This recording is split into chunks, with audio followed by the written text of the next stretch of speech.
Salut les gars, bienvenue dans la seconde partie. Donc là, je suis allé chercher mon bois, je vais te montrer à quoi ça ressemble, je vais aller le décharger. C'est du Douglas, donc c'est classe 3 hors aubier.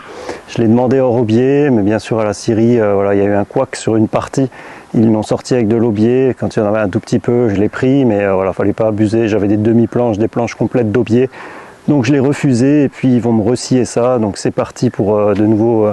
2 semaines je pense, parce que là ils ont mis un bon moment à me le sortir, surtout qu'ils ont eu des soucis. Bref, j'ai pris pas mal de retard, mais en tout cas là c'est parti, j'ai reçu une bonne partie, je vais pouvoir bosser, je vais décharger ça et puis je te montre au cas où l'aubier, si tu sais pas ce que c'est, quand j'avais fait tu vois le ici, hop, le devant, derrière, j'avais fait du bardage dans Clairvaux en Douglas.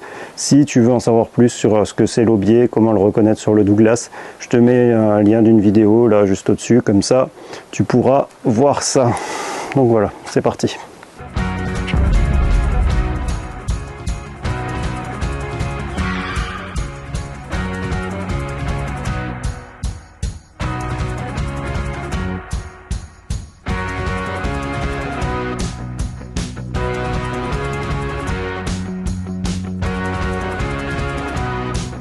Bon bah j'ai fini de décharger, en plus j'ai eu un petit public, c'était sympa là, regarde. Elles sont tranquilles là, bon il y en a une qui s'apprête à chier là, mais voilà. Avant elles étaient là, tranquilles, elles me regardaient. Donc j'ai tout déchargé. Alors bah tiens, je voulais te montrer ce que c'était de l'aubier, et là j'en ai une justement que j'ai mal triée quand je l'ai récupérée. Elle a une bonne part d'aubier, donc je vais me la faire changer aussi, parce que voilà, j'ai payé du sans aubier, donc plus cher pour l'avoir sans aubier. Alors là je trouve que ça fait beaucoup, une légère part, allez ça me dérange pas, mais voilà. Donc là tu le vois bien, donc le Douglas en règle générale il est bien rosâtre comme ça, tu vois, et là tu vois bien l'aubier, il est bien blanc, donc ça c'est vraiment le bois jeune, et le duramen il est plus dur, il est plus résistant quoi, donc il est classe 3. Alors bon, en Syrie ils te vendent toujours ça un peu plus long. Comme ça, tu es tranquille, c'est pas comme en grande surface de bricolage où tu achètes et il te manque 1 cm à chaque fois. Donc ça, c'est cool. Et bon, par contre, c'est pas toujours bien calibré. Tu vois, j'en ai une là, elle fait presque 1 cm de plus que les autres. Mais bon, après, je m'en fous, ce sera pour mes montants de toute façon. Donc ça ne jouera pas. Et par contre, celle-là, je l'avais demandé, elle devait faire 10 cm de plus que ma dalle. Et au final, je sais pas comment elle fait, mais elles sont bien plus longues. Donc là, ils ont pas été radins. Hein. Voilà, il me manque du bois, mais au moins je peux démarrer.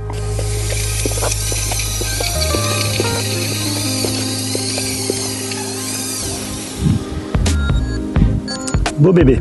Dans cette vidéo, on va parler lisse basse. Donc c'est un élément vraiment important, que ce soit au niveau d'un abri de jardin, d'une ossature bois, peu importe. C'est vraiment pas à négliger, parce que ça y va vraiment de la protection de ton bois. Il y a quelques points à respecter, mais voilà, il n'y a rien de vraiment compliqué. Je vais te montrer ce que moi j'utilise. Tu n'es pas obligé d'utiliser la même chose, mais il faudra utiliser au moins un équivalent. Donc je vais te dire comment je fais, comment c'est le mieux de faire et qu'est-ce qu'il faut pas faire. Donc voilà, il y a pas mal de choses, quelques petites choses à voir.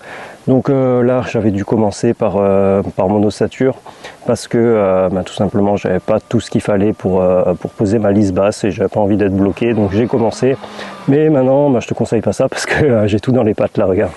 Donc hop, je te montrerai comment j'ai fabriqué tout ça, mais ce sera dans le prochain épisode. Là je vais dégager un petit peu tout ça pour me faire de la place pour pouvoir poser ma lisse basse. On va déjà parler du bois à utiliser. Donc pour ta lisse basse, le mieux c'est d'utiliser du classe 4. Il est plus résistant à l'humidité. Si tu es à moins de 20 cm du sol, c'est vraiment ce qui est recommandé. Si tu es à plus de 20 cm, tu pourras utiliser du classe 3. Moi j'ai fait le choix d'utiliser du classe 3 quand même. Voilà, ça reste un abri de jardin, je vais bien protéger le bois. Pour moi ça va largement faire l'affaire. Donc j'utilise, comme pour mon ossature, du Douglas. Si tu fais la même chose, fais bien attention qu'il soit partout purgé d'aubier, que tu n'aies pas de traces d'aubier, comme ça ta lisse basse elle sera résistante. Et après il faudra venir la protéger. La protéger avec quoi? La protéger des remontées capillaires déjà, parce que ta dalle elle absorbe de l'humidité, et l'humidité est transmise au bois, et au fil du temps un peu dégrader le bois quoi. Donc moi je vais pas utiliser forcément ce que tu utilises pour les ossatures bois, mais quand même une membrane pour éviter les remontées capillaires. Donc ce sera hop, un EPDM. Donc tu vois, hop. Donc c'est fait pour ça, une membrane souple PDM, tu vois, en caoutchouc, application contre les remontées capillaires, jet d'eau, bas de façade. Et c'est intéressant parce que moi je vais l'utiliser en fait pour ces deux choses-là. Je vais protéger mon bas de la façade, je vais le faire recouvrir en fait tout le côté de ma façade, comme ça me la protégera et j'aurai une finition propre. Tu vois, j'aurai du noir au lieu de voir ma dalle, quoi. Donc ce sera pour moi beaucoup plus propre et ça évitera les remontées capillaires. Je vais en utiliser deux. Parce que donc j'ai le rouleau là et j'ai des chutes. Les chutes, je vais protéger le bois avec. Et parce qu'il faut faire des petites remontées. Bref, je te montrerai tout ça. Et la deuxième, elle recouvrira en fait l'extérieur. Comme ça, ce sera bien propre. Donc il en existe des différentes aussi, où tu as comme des petits coussinets comme ça qui viennent te corriger les imperfections de ta dalle si besoin. Parce que si tu as des petits défauts, au moins ça viendra les combler et puis voilà, tu auras quand même quelque chose qui recouvrira bien et tu auras une bonne étanchéité à l'air. Ces membranes, tu les trouveras chez les revendeurs de PDM. Je te mets un lien de toute façon en description de tout ce que j'utilise, donc tu trouveras absolument tout. Si tu as un doute, si tu trouves pas quelque chose, n'hésite pas à me demander. Donc là, ça vient de chez EPDM France qui m'ont fourni ça et voilà, ce sera très bien, ça fera bien l'affaire. Maintenant, c'est parti.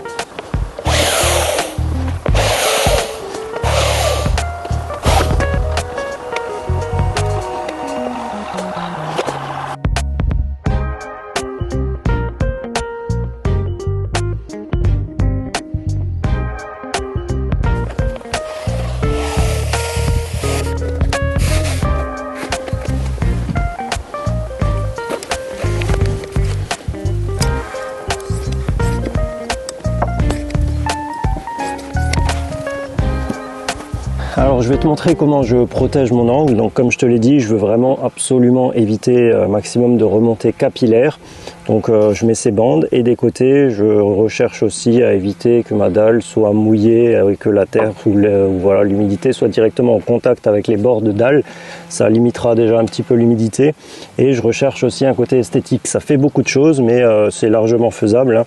Tu vois, avec un petit système de découpe, tu arrives bien à protéger ton angle et éviter les surépaisseurs et avoir quelque chose de propre. Donc le premier, tu viens le couper dans cet alignement là, tu viens hop le cacher comme ça. Donc là déjà ton angle il est bien protégé et le deuxième tu viens le couper dans l'autre sens et tu recouvres comme ça. Hop. Et donc là tu finis par avoir un angle propre et bien protégé, quoi. Donc là ton angle il sera vraiment bien protégé et tu auras voilà juste cette petite partie là qui sera apparente mais c'est discret. Donc tout ça restera esthétique. C'est peut-être un détail mais voilà, pour moi c'est quand même quelque chose d'important que ce soit bien protégé et esthétique.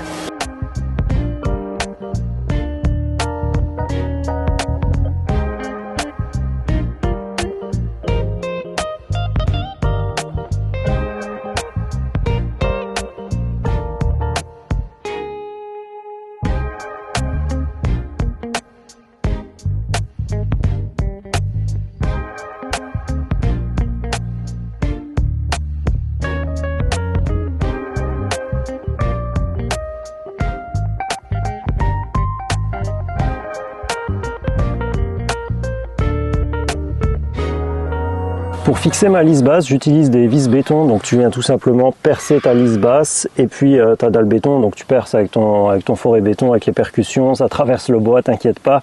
Et puis après, tu viens visser directement dans le béton, tu souffles un coup pour bien nettoyer ton trou, tu visses et puis voilà, au moins ta lisse basse est positionnée, il n'y a rien qui te gêne.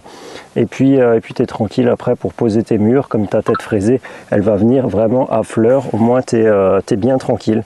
Donc je vais faire ça, je vais en mettre quelques-unes, comme dit c'est vraiment pour bien positionner. Après tu verras, tu auras des goujons qui seront traversants, qui viendront vraiment s'ancrer dans la dalle, mais pour l'instant c'est pour tout bien positionner correctement et surtout pour pas trop te casser le cul, pour que ça aille vraiment bien. Donc celles-là elles font 80. Et puis donc elles viennent s'ancrer de, on va dire, 40 dans la dalle béton. Ça suffit largement pour bien positionner tout ça.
Bon, je pense que tu l'as compris, moi je suis un gars de l'hypoténuse. Hein.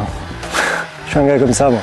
Non, en fait, je préfère reprendre toutes mes équerres pour être vraiment 100% clean. Tu vois, je me fie pas à ma dalle de béton. Je me mets bien sûr, je prends mon point de départ au bord de la dalle de béton parce que normalement elle est bien. Mais je reprends toutes mes équerres parce que j'ai un léger décalage avec le PDM, j'ai pas mal de petites choses. Putain, j'espère que tu m'entends bien là. Mais voilà, donc je reprends à chaque fois mes équerres correctement pour être 100% clean.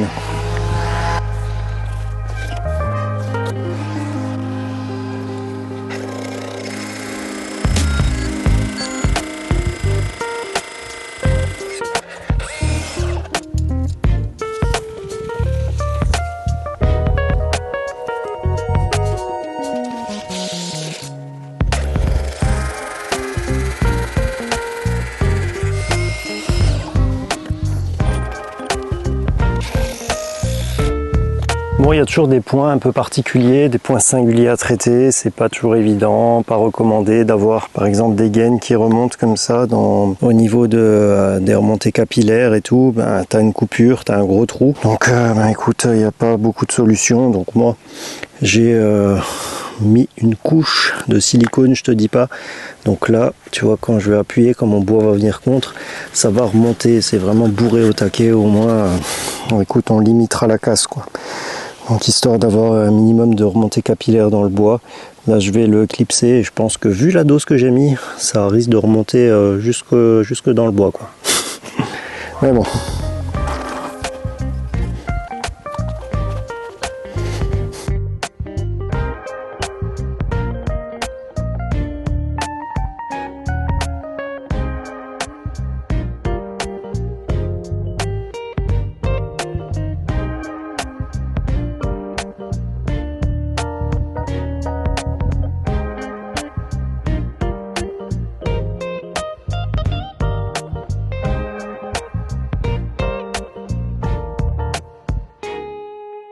J'ai décidé de faire des vidéos courtes et par étapes, comme ça tu pourras vraiment suivre étape par étape. Si tu réfléchis ou tu démarres les étapes, tu en es à une certaine étape, tu n'auras pas besoin de te casser la tête pour chercher dans les vidéos. Donc celle-ci, elle est consacrée à la lisse basse. Donc là, j'ai terminé. Hop. Bon, je viendrai rabattre tout ça quand j'aurai posé mes murs. Là, ça gêne pas pour l'instant. Mais tu vois, j'ai mis toutes mes vis. Donc j'en ai mis un peu partout. J'en ai mis en quinconce, tu vois, j'en ai mis à peu près tous les 50 cm. Donc voilà, ça suffit largement. Je vais en mettre au bord. Quand je passe d'une à l'autre, tu vois, j'en mets à chaque fois deux. Comme ça, ben, je suis sûr que là, c'est bien stable. Et le soubassement, ben voilà, il y a juste les angles à traiter, comme je te l'ai dit. Celui qui est un peu plus chiant, c'est l'angle intérieur. Donc si tu as un angle intérieur, là, je ne sais pas si on va le voir encore, mais j'ai coupé, hop, les deux à ras. Là tu vois à ras ici en gros sur celle de la membrane qui est en dessous, et j'ai mis un bout en fait qui vient tout reprendre comme ça ici. Ben, on est sûr d'être au sec, que ça ne puisse pas rentrer. Bon, celle-là je vais venir les coller et tout est propre. Tu vois la finition, bon là celle-là elle sera coupée et elle sera rabattue vers le haut, mais en fait ce que tu verras, ben, c'est juste ça, tu vois. Donc au moins ce sera propre. Si cette vidéo t'a plu, t'a servi, n'hésite surtout pas à mettre un petit pouce en dessous de la vidéo. Ça fait avancer, c'est vraiment cool. N'hésite pas à t'abonner pour suivre le projet, active la petite cloche, comme ça tu pourras suivre tous les épisodes, tu seras alerté. Et puis voilà, j'espère que ce type de vidéo te plaît. N'hésite pas à me le dire en commentaire. Et puis je te dis à bientôt pour la suite.